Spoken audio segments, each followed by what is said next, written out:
Bonjour Clémentine Autain. Bonjour. Plus d'une centaine de marches aujourd'hui partout en France contre le racisme, l'antisémitisme à l'appel d'associations, de syndicats. Et dans ce contexte, la France insoumise a été condamnée pour une affiche, non pas sur le fond, mais pour atteinte à l'image de Cyril Hanouna, une affiche qui appelait justement à cette manifestation. Est-ce que ça veut dire que la France insoumise a encore sa place à vos yeux dans cette manifestation, ou est-ce qu'elle vient polluer cette journée?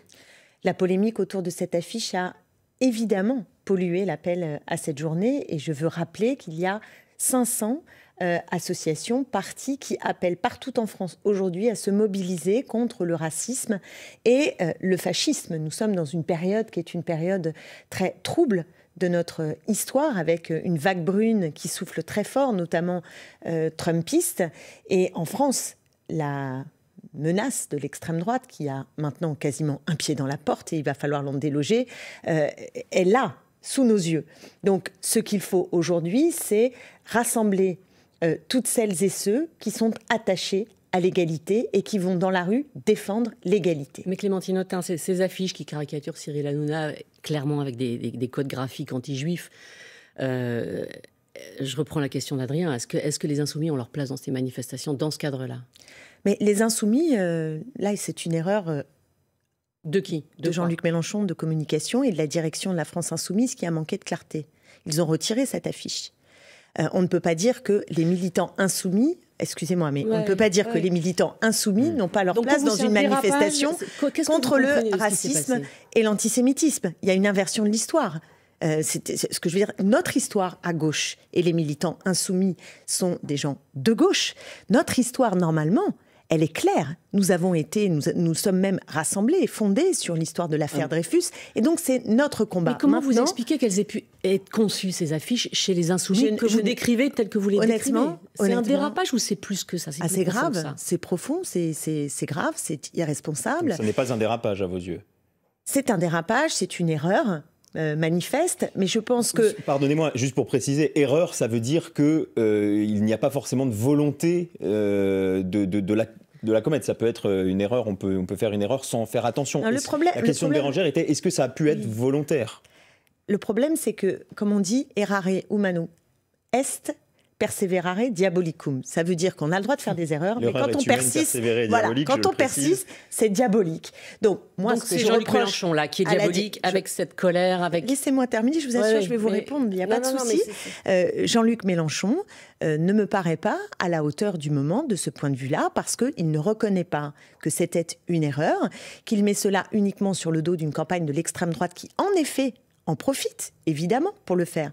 Mais aujourd'hui, ce qu'on demande à la France insoumise, c'est de la clarté dans le combat contre l'antisémitisme et de la formation aussi. Vous savez, quand vous êtes un grand leader, comme c'est le cas de Jean-Luc Mélenchon, cultivé, comment pouvez-vous dire « on ne sait pas, on n'a pas ces affiches ». Bien sûr qu'il sait. Comment peut-on ne pas connaître cette histoire, ne pas savoir que cette iconographie, elle est évidemment empruntée à celle de l'antisémitisme des années 30. Donc je pense que dans le moment que nous traversons, qui est un moment difficile face à l'extrême droite, nous n'avons pas droit à ce type d'erreur. Et quand on l'a fait, cela suppose ensuite de bien poser les mots, comme à chaque étape où il y a eu des polémiques, sur des formulations qui n'allaient pas, sur des formes de dérapage, sur des formes de dérapage. Je pense que dans ce cas, il faut clarifier de manière extrêmement nette les choses et former les jeunes générations. Alors pourquoi, et moi, c'est ce que je reproche le plus aujourd'hui à Jean-Luc Mélenchon, c'est qu'il a une responsabilité en tant qu'émetteur, en tant que leader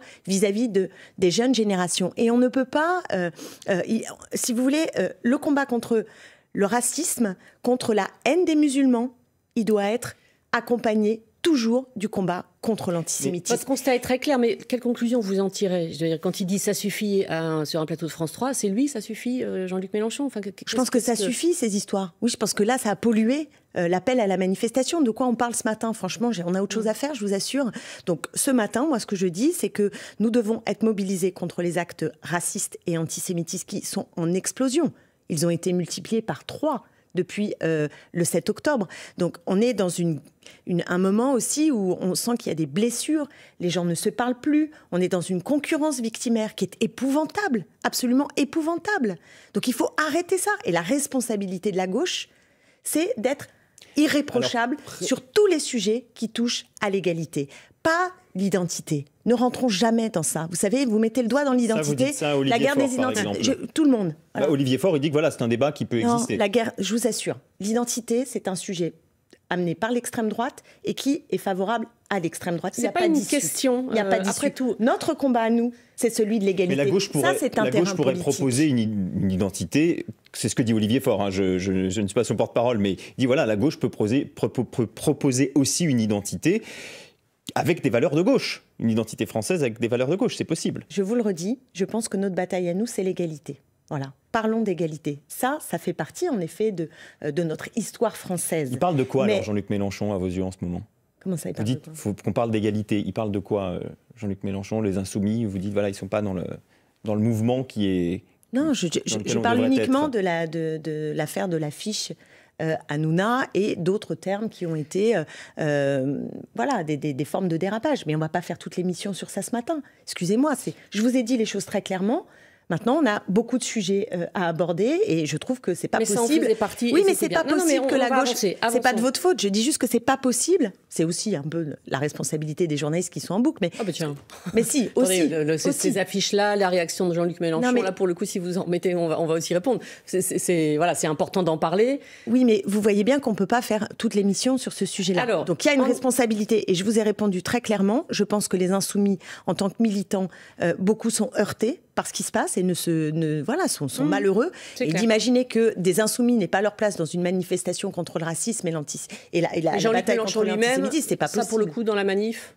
Écoutez, c'est son problème. Je ne sais pas quel accueil lui serait réservé et je pense qu'il faut vraiment qu'on passe à autre chose et qu'ils balayent devant leur porte et qu'ils soient capables de poser des mots justes et de former les nouvelles générations autrement. Je ne peux pas être plus clair. Je peux pas être plus clair. Ouais. On va passer à autre chose. Justement, Clémentine Autain, juste après le fil info de 8h40, Diane Ferchit. Les partis civils saluent la force et l'honneur du système judiciaire français après le verdict dans le procès des anciens geôliers du groupe État islamique. Parmi les condamnés, Medine Mouche, condamné à la réclusion criminelle à perpétuité avec une peine de sûreté maximale de 22 ans.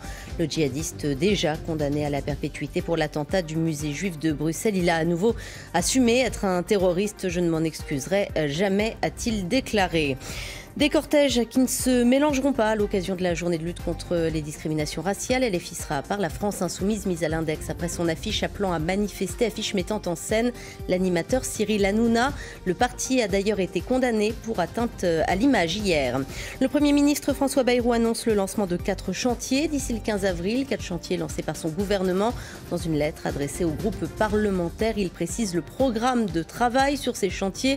L'éducation, l'accès aux soins, les finances publiques et la lutte contre la bureaucratie via l'installation d'une conférence nationale. Le début du tournoi Destination Féminin, une semaine après le sacre de leurs homologues masculins. Les Françaises affrontent l'Irlande à Belfast cet après-midi. Coup d'envoi à 14h. France Info. Le 8h30 France Info, Bérangère Bonte, Adrien Beck. Et ce matin, Clémentine Autain, députée NFP de Seine-Saint-Denis, ex-insoumise, qui vous siégez désormais avec les écologistes. Vous êtes aussi l'auteur de L'avenir, c'est l'esprit public aux éditions du Seuil.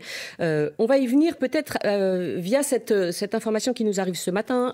Les services de François Bayrou indiquent qu'ils ont écrit une longue lettre, un roman fleuve, à tous les présidents de groupes parlementaires pour annoncer ces 4 grands chantiers dont on parlait à l'instant dans le fil info, avec des mesures, par exemple, annoncées dès la semaine prochaine sur le sujet de l'éducation, des mesures sur la formation des profs. Est-ce qu'il y a... alors, le reproche était fait à François Bayrou d'une forme d'immobilisme ces dernières semaines. Est-ce que vous dites quoi ? Dont acte, l'éducation, l'accès aux soins, la bureaucratie, ça va avancer ? Je n'ai pas lu la lettre de François Bayrou encore, donc j'entends ce que vous en présentez. Mais immédiatement, je pense aux annonces qui ont été faites il y a quelques jours à peine, de gel de plus de 9 milliards d'euros dans le budget de l'État et de la sécurité sociale. Donc, qu'est-ce qu'il va faire ? Qu'est-ce qu'il va faire pour les centres de santé ? Qu'est-ce qu'il va faire pour améliorer notre système éducatif ? Par exemple, est cité le fait de soutenir des propositions de loi de parlementaires. On pense à la proposition de loi Garot, sur les déserts médicaux. Oui, tant mieux. Mais si vous voulez conforter les déserts médicaux, combattre les déserts médicaux, c'est-à-dire conforter des politiques pour des centres de santé, vous avez besoin de moyens financiers. Et l'une des difficultés, de médecins aussi, mais l'une des difficultés dans laquelle se trouvent aujourd'hui les services publics, c'est que nous avons des budgets qui sont sans arrêt au rabais, alors que les besoins augmentent. Donc ça ne suit pas, et que par ailleurs, vous avez une espèce d'idée en permanence que le marché sait mieux faire. Toutes les vagues de privatisation, toute l'importation aussi de normes de management issues du privé, où on veut que les services publics soient rentables, ce qui ne peut pas être, et qui donnent des situations à l'absurde. Vous savez par exemple qu'à l'hôpital, quand on meurt à minuit 5, il arrive très régulièrement que des agents notent quand on meurt à minuit moins 5, les agents mettent minuit 5 pour gagner une journée. Pourquoi ils veulent gagner une journée ? Parce qu'une journée, c'est 4 000 €. On est dans ce moment terrifiant. J'entends, c'est la tarification à l'acte, effectivement, mais sur la philosophie de François Bayrou, qui quand même présente, semble-t-il, on n'a pas le détail, mais des mesures qui se veulent consensuelles. Vous vous dites, on peut regarder un certain nombre de choses où, parce que le budget qui a été voté, on n'est pas d'accord avec, on ne votera rien, on s'opposera et on essaiera de censurer le plus tôt possible. Écoutez, moi, il m'arrive de regarder. Quand une loi me paraît juste, je la vote. On n'est pas sectaire. On regarde concrètement. Mais on sait aussi quel est le choix budgétaire de ce gouvernement, et on sait aussi quel est le choix idéologique de ce gouvernement. Vous avez parlé de la bureaucratie, à la bonne heure. J'ai hâte d'avoir ce débat. D'ailleurs, je l'ai eu avec Valérie Pécresse dans l'Obs la semaine dernière. Quelle est leur idée, eux, sur la bureaucratie ? Ils pensent que la bureaucratie, elle vient du fait qu'il y aurait trop de rigidité chez les fonctionnaires qui, au fond, sont un peu des feignants. Et que une loi de simplification économique. Voilà, toujours les mêmes mots, modernisation, simplification. En réalité, ça, c'est très exactement la politique du chiffre en permanence, où tout est chiffré. Et concrètement, quand tout est normé, tout est fait à partir de reporting, ça donne des choses aussi dingues qu'à Pôle emploi, France Travail maintenant, il vaut mieux... Pour faire du chiffre, pour avoir sa prime, pour avoir de l'argent pour le service, il vaut mieux s'occuper de gens qui sont plus près de l'emploi que des gens très éloignés de l'emploi, parce que ça va vous prendre plus de temps. Il y a zéro sujet de bureaucratie, Clémentine Autain, quand même, quand on voit, par exemple, la solidarité à la source, par exemple. Alors, c'est un sujet qui revient souvent, mais on sait que certaines personnes ne prétendent pas aux aides parce que c'est trop compliqué, etc. Donc, il y a quand même des sujets, y compris à gauche, sur lesquels vous pouvez être sensible. J'invite à lire mon livre sur l'esprit public, parce que je suis la première à défendre précisément le fait qu'il faut en finir avec la bureaucratie. Là où nous avons un désaccord, c'est quelle est l'origine de cette bureaucratie. Quand vous diminuez le nombre de postes, alors que les besoins augmentent, les gens sont sursaturés. Quand vous éloignez du rapport de proximité avec les usagers, parce qu'en permanence, vous êtes là à devoir compter ce que vous êtes en train de faire, de reporter l'activité que vous êtes en train de faire, quand votre prime, elle est liée à la politique du chiffre, qui, dans certains secteurs, n'a aucun sens. Dans la police, par exemple, il vaut mieux s'occuper du vol, parce que là, vous arrivez à résoudre les choses et donc à faire du chiffre, que de lutter contre le proxénétisme, parce que ça, c'est très long et très compliqué. Donc oui, il y a de la bureaucratie. Maintenant, il faut savoir comment on lutte contre la bureaucratie, et c'est là où vous verrez que nous aurons des débats sans doute très intéressants et beaucoup de désaccords avec François Bayrou. Votre livre, Clémentine Autain, sur l'esprit public, c'est un plaidoyer pour les services publics. Pas seulement.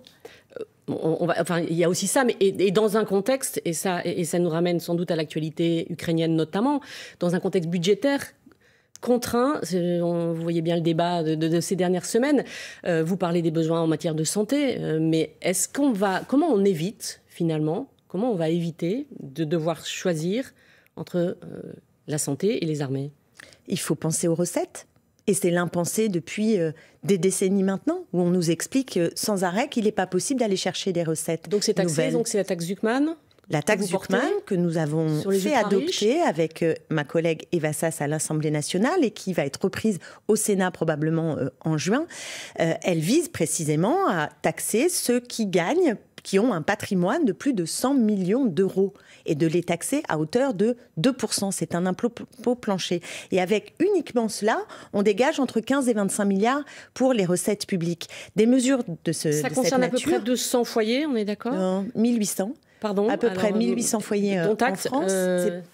Je dois confondre les chiffres, mais en tout cas, c'est pas. Je veux dire, alors vous dites 100 millions de patrimoine. Finalement, pourquoi on n'élargit pas l'assiette? On peut l'élargir, l'assiette, on peut discuter. Et là, ça fait fuir sans doute quelques investisseurs. Non, alors ça, je suis désolée, mais cet argument n'est pas un bon argument. Et nous le vérifions parce qu'il y a des études qui sont menées. C'est-à-dire, quand vous faites des politiques qui taxent les ultra-riches, il n'y a pas de mécanisme immédiat qui fait que les gens déménagent tout et changent toute leur vie sociale. Par exemple, Clémentine Autain... Aujourd'hui, je vais être très concrète. Aujourd'hui, quand vous prenez l'impôt sur le revenu, les cotisations sociales, les taxes de type TVA, vous mêlez tout, et que vous regardez ce que paie la moyenne des Français, c'est 50% par rapport à ce qu'ils gagnent. Les ultra-riches, c'est 27%.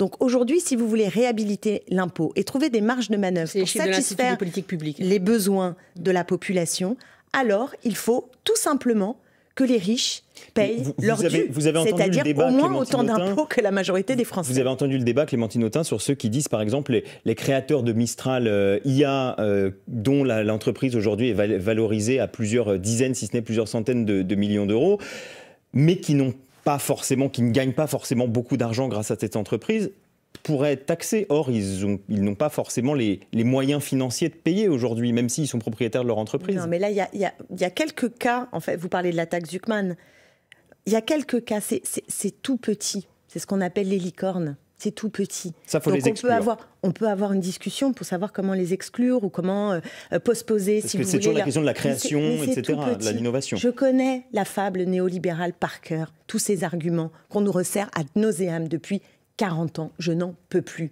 Donc ça suffit. Tout ça est toujours pour légitimer que c'est pas possible d'aller chercher l'argent là où il est. Vous savez que les riches se sont enrichis ces dernières années. Crise du Covid, crise en tout genre, de partout. Les gens qui n'arrivent plus, non pas seulement à finir les mois, mais en début de mois, qui ont des problèmes pour se nourrir sainement, qui ne trouvent plus de logement, d'accord, avec un système de santé qui est aux abois, une éducation nationale qui est en lambeaux, avec des profs qui sont très mal payés aujourd'hui.